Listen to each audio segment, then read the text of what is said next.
Okay, today is January 21st, 2023.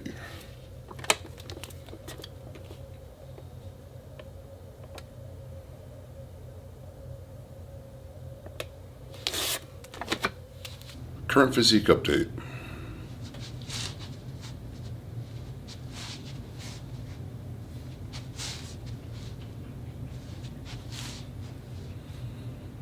Hey guys, welcome back to the channel. So this is my health, wellness, and fitness update for week 14. Current weight 316.4, so down a little more than 3.5 pounds from last week. Yay! My week didn't go perfectly. It went a lot better than last week. I didn't have any last minute, night before weigh-in binges on carbs and sodium type foods, which kind of, I think, put me where I was last week. As I mentioned, I had an entire jar of kimchi Friday night. Not a bright idea. And I also had other carb foods.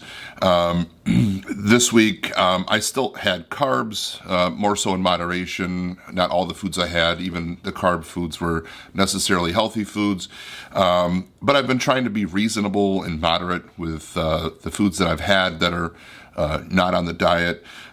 So far, that's been kind of more or less what's allowed me to make continual progress, is just monitoring overall food intake and just being reasonable and monitoring portion size, try not to overeat. If I eat something that's high calorie, I cut back, on the next meal or whatever. It's been pretty successful.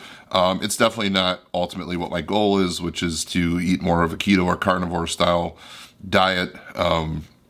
I don't have any great excuses as to why I'm not adhering to it, other than it's just difficult to get yourself into creating healthy habits or just changing habits. For instance, I also haven't done anything in the way of fitness or working out. It's been hard for me to establish an ongoing habit of doing this every day, say working out from this time to this time. And that's really what I think it boils down to me, is getting into a routine in order to create a habit of doing something. So that's kind of what I'm lacking, is I guess routine, and that builds positive habits and whatnot. So going forward, I'm not going to say that, I'm going to be perfect this week. I would like to continue to see forward progress, and eventually I hope to get myself into the groove of eating a keto carnivore style diet and adhering to it at least 6 days out of the week. I am pretty much decided that Sundays are going to be my day to increase calories and allow myself some carb foods, a couple of beers, things like sushi, the stuff that I just don't want to give up permanently.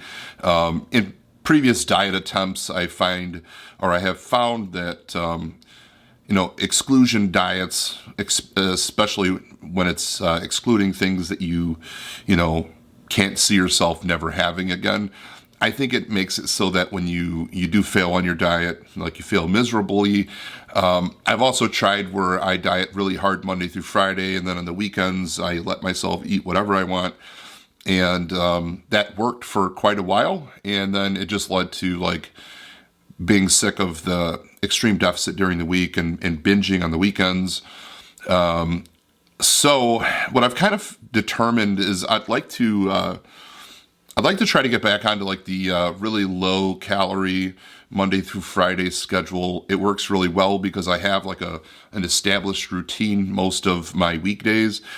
And so eating a certain way is a little easier when I have a routine or a plan for my day.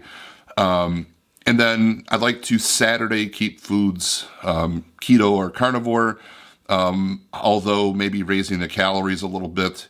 And then Sundays, kind of keeping calories around the same as Saturday or slightly higher, but allowing myself a little more freedom to incorporate things like carbohydrates.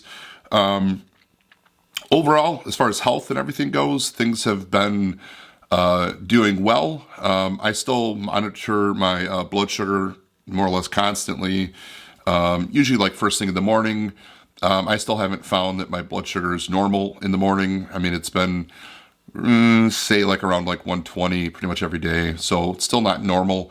I still have like that dawn effect where like I can go to bed with like a blood sugar in the 90s or low hundreds and I wake up and it's higher than when I went to bed.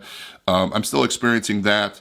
And I still experience like high blood sugars after I eat things that are blatantly wrong, especially if I'm incorporating the high carbs, highly processed carbs, or not even processed. Potatoes, rice, those also create like a long-lasting sugar spike. And then if I have it with fat, it seems to be like a really long-lasting sugar spike.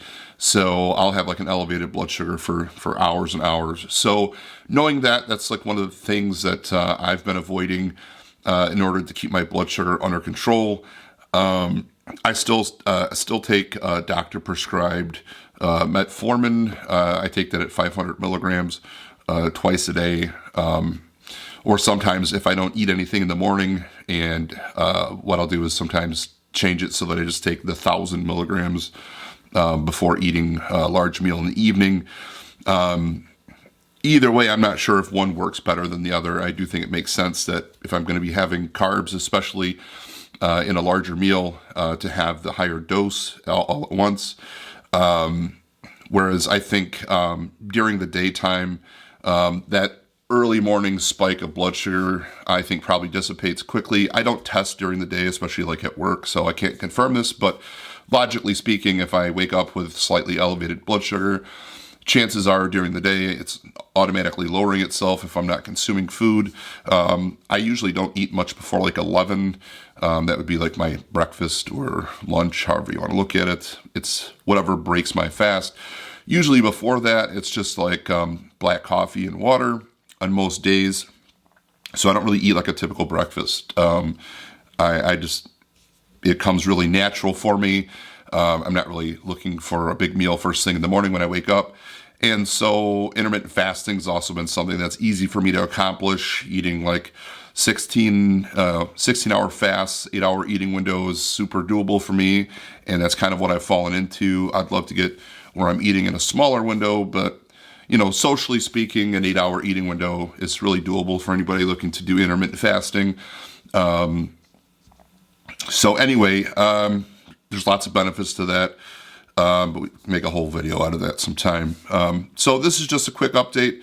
I don't want to get into much of a rant or ramble on this. I'm trying to keep these videos kind of short and sweet and just quick updates. And then when there's something good that happens or changes to things, kind of give more detailed information on that.